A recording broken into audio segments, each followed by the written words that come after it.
Бұл наны жоқ, тоқ үшін тартып алса, ашқадан өлеуі, ел бар үшін билік бар да. Бул окуя Бишкек шаарында орун алды. Анда ата-энелер мектептерде мыйзамсыз акча чогултулуп жатканын айтып даттанышкан. Айтымдарында мектеп директорлору жаңы окуу жылы башталбай жатып эле фондко акча талап кылышкан. Алар мектепте болобу, бала бакчада болобу, фонд деген түшүнүктүү такыр эле жоюлсун деген талаптарын айтышууда. Фонддун акчасын алып келбесеңер, китеп бербейт деп ата-энелерди кыйнаган, балдарга китеп бербей койгон. Менин балдарым ыйлап келишкен ошо күнү китеп бербей койду деп. Андан кийин экисинде дагы бербей коюлду. Ошо менен мен ушу каршы чыктым. Биз директор негизгиси эми кандай десе мектепти өзү менчигинен басып алгандай.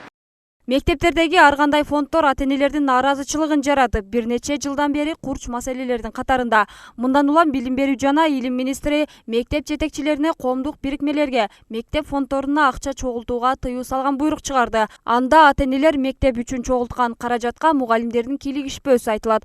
Ал эми бул тууралуу атын атагысы келбеген каарманыбыз мектептерде адаттагыдай эле акча чогултулуп жатканын айтат. Мектепке акча бергенден кийин гана чыгарылган буйрук менен кабардар болгон. Негизинен алганда сентябрдын башынан бери мектептин фондуна 600 сом анан мугалимдердин күнүнө карата да акча жыйналуу болуп атат. Мен айлыгым кичине кармалып калганына байланыштуу кечээ күнү баламдан берип ийдим эле. Бирок түштөн кийин билип калдым, жана токтом чыгыптыр, анан ал мыйзам деп коебуз азыркы мезгилде, эми кандай болуп калды билбейм го. Ошондо ата-энелердин жыйылбасын деп туура эмес түшүнүк берип атышат да. Мен ошондо ойлодум эле, бекер бериптин да бүгүн жыйнабайт экен да деп.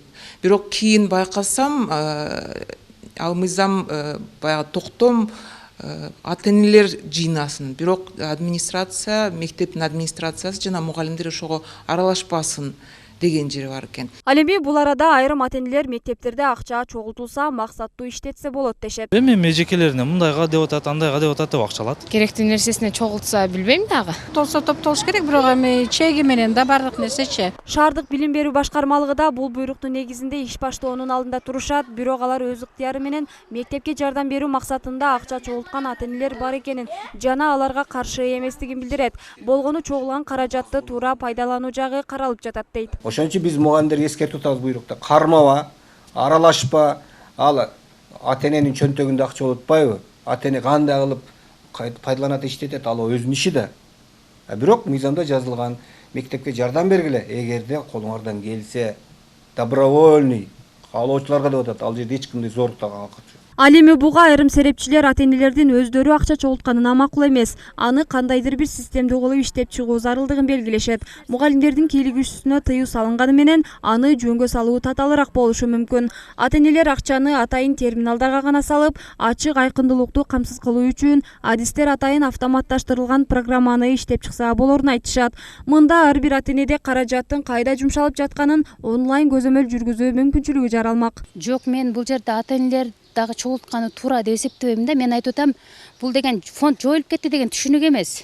Бул нерсе демек кийлигишпегиле дегенде ата-энелер өздөрү дагы чогултса боло берет деген түшүнүк да. Мындай чектөө болбош керек. Ата-энелер чогултсун деген эмес.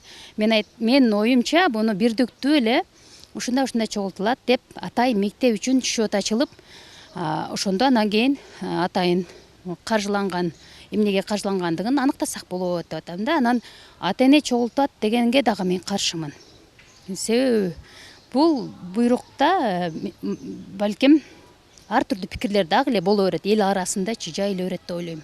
Чыгарылган буйруктун аткарылышы жалпы билим берүү уюмдарынын ар бир педагогуна жекече кол койдуруу менен жеткирилүүгө тийиш. Эгерде жалпы билим берүү уюмдарынын жетекчилери же педагогтору тарабынан мыйзамсыз каражат топтоо же окуучуларга, алардын ата-энелерине моралдык жана психологиялык басым көрсөтүлгөн факт аныкталса, тартиптик жаза чараларын көрүү менен кызмат орундарынан бошотуу жазасы колдонулат.